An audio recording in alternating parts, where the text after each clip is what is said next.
Okay, so welcome to a bit of Q&A, guys. We haven't been able to film any client kitchens this week, so we thought we would go through all of the past questions that have been asked either on Instagram, on TikTok, on YouTube, and try and give you some insight into what we do behind the scenes and to answer any questions that hopefully you guys have. So the first question we've got is, a single kitchen extension of 2 meters, when does a client bring you in for exact measurements? So the typical process, the way it works is, if you are building an extension, you obviously would have to go in for planning. If you have to go in for planning, you'd likely instruct an architect, and you would have some sort of architect's plans at this stage. So once planning is approved, I would then recommend getting in touch with a kitchen designer. You then have some sort of plan to work to, either in a PDF format, print it out, a DWG file, whatever it is. You can bring that in and discuss that with your kitchen designer, because then they have an idea of the space and what can fit in that space. So yeah, probably just after planning is approved is a good time to get in touch. So the next question, do you also fit your own kitchens? Yes, we have 3 teams currently of 2 guys, and they are our own installations team, and they drive around in the Woodworks vans with our tools, and they're fully branded, and they are our own fitters, and they work exclusively for us, and they are really, really lovely guys, and every client that has them in their homes pays massive compliments to us about them, because that is the final part in the whole project, is the installation. And if the fitters are short-tempered or not accommodating or not very nice people, it really leaves a sour taste in their mouth. So we're really particular about the people that we let onto our installations team.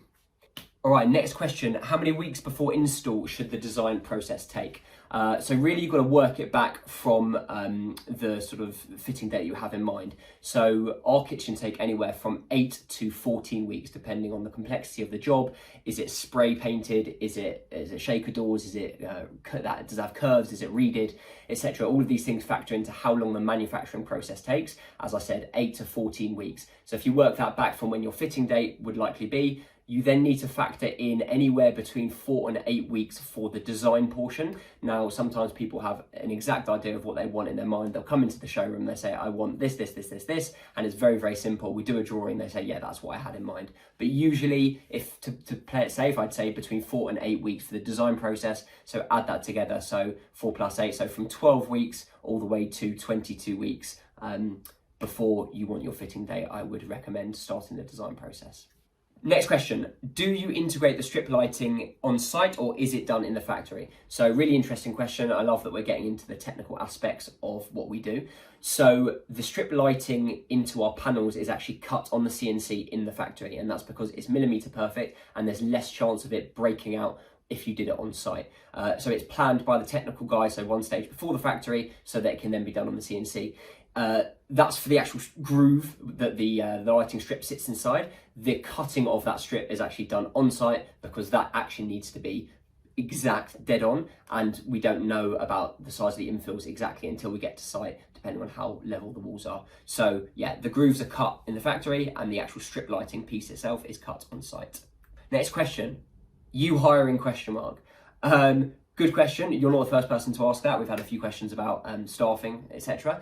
We are always on the lookout for amazing people that are passionate about furniture and kitchens in particular, that are great team players, and we have a one of us mentality, basically.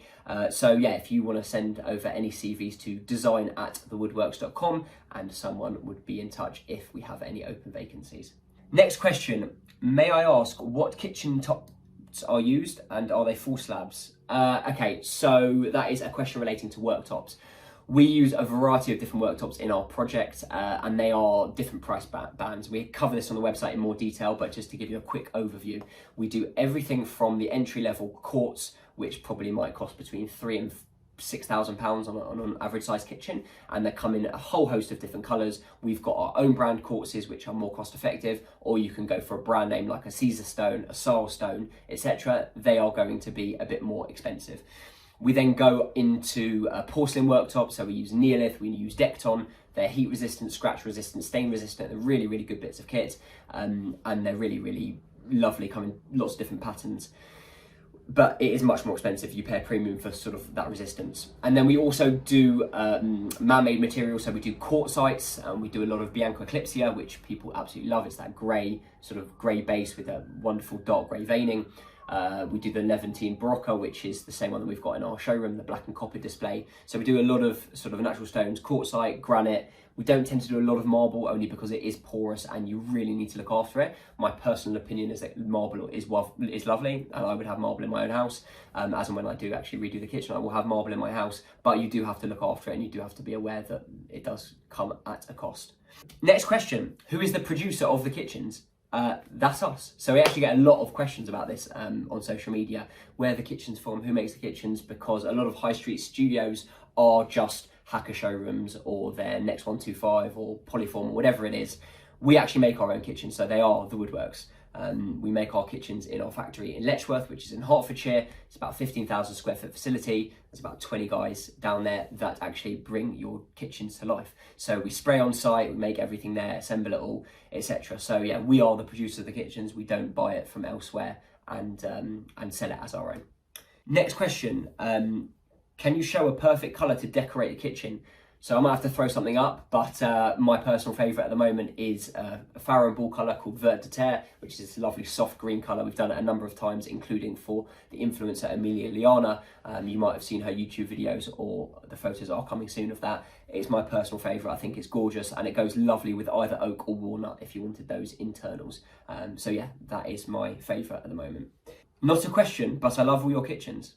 That's lovely to hear. Thank you very much. All right, next question. What is the price range of a kitchen? So this is a very hard question to answer, and it's sort of like how long is a piece of string. So our kitchens start from £30,000. Now we have done very small kitchens at 26, 27k. They are few and far between. It doesn't happen very often. So they start at 30k. We've recently just fitted a kitchen that was 145,000. So there is a massive broad range here of prices. I'd say that our average is probably around the 50 to 55,000 mark, but really what you need to know is that it's made in the same place by the same people. The thing that pushes up those prices are appliances. So if you choose a Gaggenau, for example, appliance rather than a Siemens, it's going to skyrocket the price. Same with worktops. If you go for a porcelain worktop versus an own brand quartz, it's going to push up the price. And then the materials chosen itself. Now, a carcass construction is always going to be the same. So whether you go sort of lower end and you have an MFC carcass, or you go higher end, you have a veneered carcass, it's made in the same way by the same people and the same machines, but the material itself is a bit more expensive. So we do cover a really wide range of prices, and yeah, hopefully that helps. Next question, do you sell the accessories, for example, the pull down shelf? So yeah, we get this question a lot. You'll see in some of our videos, we like to highlight the accessories like the wire works, the pull out larders, the tandem larders, the flap up shelves, the Le Mans corners. We don't actually sell these on their own. We only sell the accessories as part of a full kitchen project. That is what we are set up to do. And unfortunately, we don't have the time to be selling one-off items like that. So really sorry. Next question, can I get a kitchen for free? I'm going to go with no on that one. I'm really sorry, but we've all got to make a living here.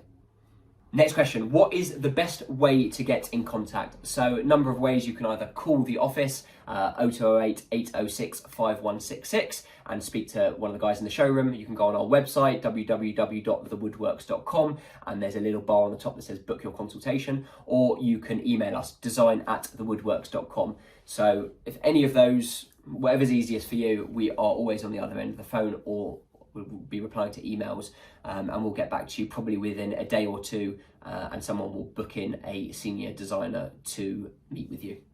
Next question, what countries do you currently cover?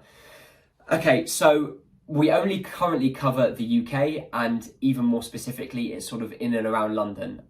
We are looking at opening more showrooms up and down the UK, so we are going to have to obviously widen that radius that we serve, but for now it's sort of Greater London, the home counties, Hertfordshire, and the UK only. Now, me personally, I would love to see the Woodwork showrooms all over Europe and in America, hopefully one day, but it's early days and you've got to give us a bit of time before we get out there.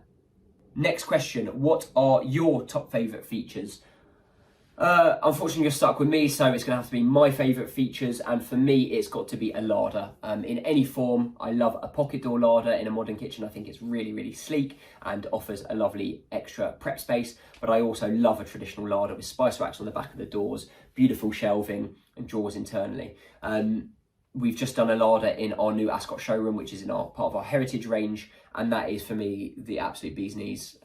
Walnut internals, beautiful curved walnut shelves with lovely brackets. I think it's stunning. For me, larders are a point of difference amongst kitchen companies, and you can really sort of see a lot of companies hanging their hat on their larders, and for me that is definitely a favourite feature in a kitchen. Do you make everything yourselves? Yeah, we've sort of covered that already. Yeah, we make everything ourselves. So we buy everything in sheet format, we cut it ourselves, we edge it ourselves, we assemble it ourselves, we spray it ourselves, and then we fit it ourselves. We really do everything ourselves. The only thing that we don't do, caveat, is if it's a sprayed liquid metal, that is an extremely specialist finish, and we leave that to the experts in that industry. So we cut the blanks, we send it out to them, and they then do their thing and send it back to us. Top 3, in brackets, quick tips when designing your kitchen. Really good question. So one is there always is a trade-off between form and function. So you see a lot of kitchens on Instagram that are super Instagrammable. They look amazing, but they're not practical kitchens. They're not functional. There's no storage space. So really think carefully about the form versus function. Make sure that there is lots of storage space and lots of worktop space, the 2 main things. So that's tip number 1. Tip number 2 is plan for more space than you need. So I have a friend, we did a kitchen a few years ago. He had a young family with 1 baby, and he said he only needed a fridge freezer, so 70-30. And I said to him at the time, are you sure? I think that you're going to outgrow that pretty quickly. There is space if you want to go elsewhere for a tall fridge and a tall freezer. He said, no, it's fine. And lo and behold, 2 years later, had another baby, and he came back and said, what can we do to change this? So that is something that you want to avoid. And listen, it can be done, it can be dealt with retrospectively, but ideally we want to get that nailed on the first design and first go round. So plan ahead for the future and make sure you're taking into account of what you might need in a few years' time rather than what you necessarily need right this second, especially for growing families. Okay, tip number 3, you want to think about the flow of the kitchen. Make sure that the fridge and the freezer is close to the hob, is close to the sink, the bin and the dishwasher are close to the sink, things like that. They're little things, but make sure you visualize it in your head when you're going through it with your kitchen designer, where everything is, what you always use all the time, and make sure that they have accommodated that and it is practical. There is nothing worse than spending a lot of money on a kitchen and moving in day 1 and thinking this layout just isn't right. So really think through it and make sure that the flow works nicely. All right, guys, I think that is it for today's Q&A. I really hope you've enjoyed that. Let us know in the comments if there's anything else that you want to know. We will be trying to do these Q&As a bit more regularly. So yeah, hope you've enjoyed.